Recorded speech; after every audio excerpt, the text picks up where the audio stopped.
He's still going to be found guilty. You understand that, right? It doesn't matter. The details don't matter. The process is the punishment. Like, for example, take just a slice into an actual event occurring today. Now, unfortunately, because of more bullshit, we can't have cameras inside the Trump courtroom right now of the Alvin Bragg case that's being brought. But last week, one of the big stories was Stormy Daniels was on stage, and even people like CNN were commenting on, she's just rambling about stuff that have nothing to do about the case. Whether or not Trump had sex with Stormy Daniels has literally zero to do with these charges. And yet that's what she's on there rambling about. The quality of the sex, how Trump was acting, all of this stuff, just designed to be extemporaneous to embarrass Trump. And the judge allows it all. Go ahead, Stormy. To the point where, like, people were commenting like it was a farce. She's like telling jokes that aren't landing, and the judge is letting it go, letting it go, letting it go.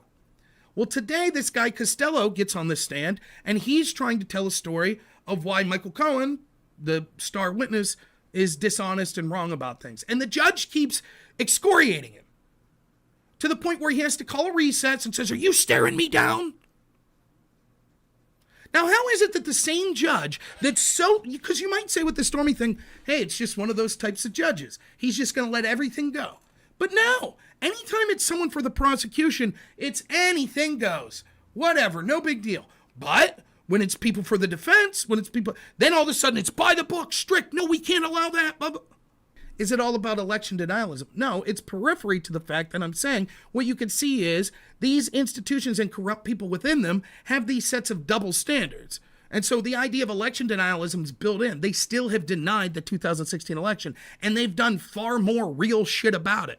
Weaponizing the FBI to go after Trump, weaponizing the media, weaponizing social media, weaponizing the justice system. What did Trump do? Complained. Then there was a riot that basically was allowed to be set up by the opposition, by the Democratic Party. And then they used that riot as an excuse to clamp down and have authoritarianism to basically weaponize our entire intel agency as a weapon against anyone who's MAGA. Getting their bank records, getting records if they were in the area at the time, even if they're not accused of a crime, if they've purchased guns, locking people up for nonviolent crimes, censoring commentary about the election on social media. From the trial today, Judge Merchant's pulling out all the stops to save Michael Cohen. So far today, he's already rejected an email from Cohen's former attorney that rejects Cohen's entire testimony and won't allow Trump's team to submit a document proving where Trump was during Cohen's alleged call about Stormy Daniels. In addition, they won't allow any federal election experts to testify because the problem is, and I've been reading about this, what's going on is the jury sitting here listening to this, the crime is that there was an underlying crime that was then covered up by cooking the books. The question is, what's the underlying crime? And no one said. The prosecution hasn't stated. They've allowed Cohen on the stand to say several times that there was some kind of crime. But the defense isn't allowed to provide experts on federal election law to say there was no underlying crime. Judge Merchant says, no, you can't do that. So it's allowed, perceptually, it's being smeared as if Trump committed some crime. They can't, not only do they not have an underlying crime, they can't even cross the threshold that Trump knew anything about these payments. Cohen today admitted that he committed a more serious felony than anything Trump's accused of. Cohen admitted on the stand today that he stole $60,000 from the Trump organization.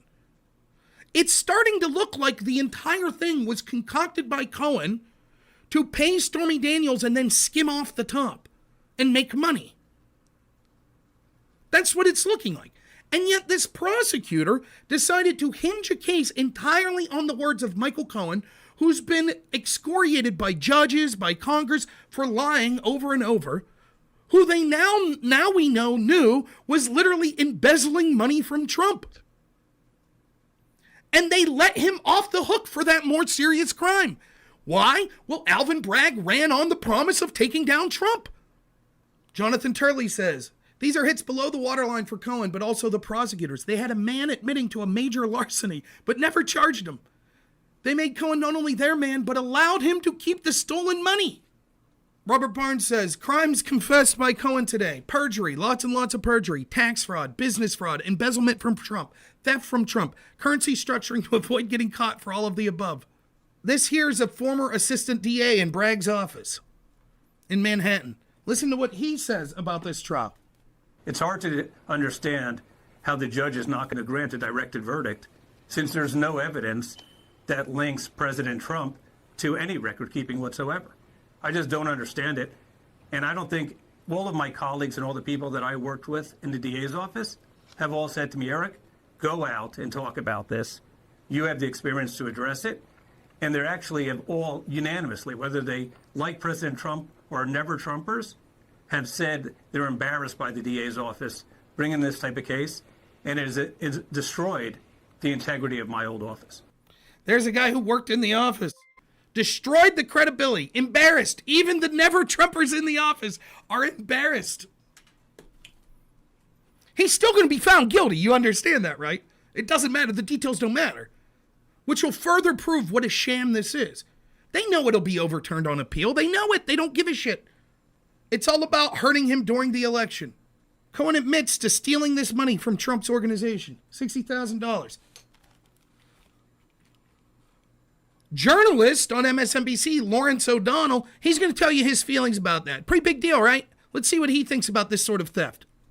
Inside the courtroom, you've been there almost every day. You have the strength of beyond mortal men. But what was worth it to you today? What did you see? What did you hear? Well, you know, the courtroom is where I began as a writer and a reporter a long time ago. So this is a homecoming for me in terms of a workplace. The shocking thing at the end of that cross-examination, and I just can't tell you how stunning it was, because it's the thing that I was waiting for. I saw everything Todd Blanche. I've seen every minute of cross-examination. Seen every single question he's asked. And he sat down and ended his cross-examination without asking a single question about the $130,000 that appears on the Alan Weisselberg notes about how they were structuring the payment to Michael Cohen. He asked about the $50,000 that's irrelevant to the $130,000, and that's where he very effectively got Michael Cohen to agree that yes, he stole $30,000. Later, when Cohen was asked about that on redirect by the prosecution, it didn't really sound like stealing $30,000. It sounded a lot like Michael Cohen doing the little that he could within that calculation to rebalance the bonus he thought he deserved, and it still came out as less than the bonus he thought he deserved and the bonus he'd gotten the year before. See, doesn't sound like stealing. You try that at your job, right? Tell them that noted legal analyst Lawrence O'Donnell told you, oh no, I'm sorry, work. When I cooked the books to give me an extra $50,000 of your money, I felt I deserved an $80,000 bonus. So actually, you're stealing from me. You still owe me $30,000, even though I embezzled $50,000 from you. It doesn't sound like stealing to Lawrence O'Donnell. You see? Now, the point is, this trial is such a joke. We've already gone through it. You saw when I debated counterpoints on it, and he was like, clearly using campaign money to pay off someone that you slept with that's clearly a crime. Literally, Trump did the opposite. He didn't use campaign money. No one knows. No one knows what's going on here. No one knows the underlying. And remember, the actual thing they're accusing Trump of allegedly doing, we know Hillary's team actually did. They were given a slap on the wrist. The point I've tried to make over and over in, if even one of these trials is clearly farcical and politically motivated, it is a better example of election interference than any other thing that we've seen, short of the FBI and they're spying on Trump, etc. illegally. One of the things that's ironic is most of the people on the left that I debate, their audience will say a lot that what I do is gish gallop. And the idea would be that I throw so many points out rapid fire that you're unable to respond. And it seems like because I have a breadth of points, even if each individual is incoherent or wrong, it sounds like I'm impressive because I'm throwing out a bunch of points. Now, I don't think that's true. I think I could defend each and every one of those points. And the problem is most of the time what I'm doing is responding in kind to what people are saying. But the general thesis of what they're saying is actually what they're cheering for when it comes to 91 federal felonies that Trump's looking at. See, what they want you to do is say, well, there's so much there, some of it must be true. And it really comes out when you talk to people like Jeb Tanner Connor. Well, I know he missed in, and when you get into the details of any specific little ones of them. For example, we could see Judge Cannon in the Florida case, of the classified documents case. Over and over and over now, she's showing evidence of the corruption of Jack Smith, including lying on federal forms and mishandling classified documents. In the Trump Bragg case that we're seeing, there was an admission that there was one tape or email or something of that from Cohen that the prosecution deleted that was possibly exculpatory evidence. Another crime. And by the way, this happened all the time with other regular January 6th defendants. It is blatant. In the Bragg case alone, Trump's looking at over 120 years in prison for a crime that they can't even describe. They can't even articulate what the crime is. And we just accept it. Well, if he's found innocent, oh well, on to the next trial. We know he did something. This is the society we live in. Guilty until proven innocent. The process is the punishment. Will people wake up to it? Will it be able to outweigh the corruption that's coming? We'll see. But when you look at the details of these cases, they can't defend it. It's still to this day why no one's debated me and had anything to say remotely interesting on the Her report. Now Biden agrees to these debates. Actually, something I agree with Bill Miller on. I think that the DNC wants Biden to do the debates early before the DNC convention, because if it's a disaster, they might pull the plug and put someone else in at the DNC. That's right. Judge Cannon is seen as a pariah. She must be terrible. Just like Alito, right?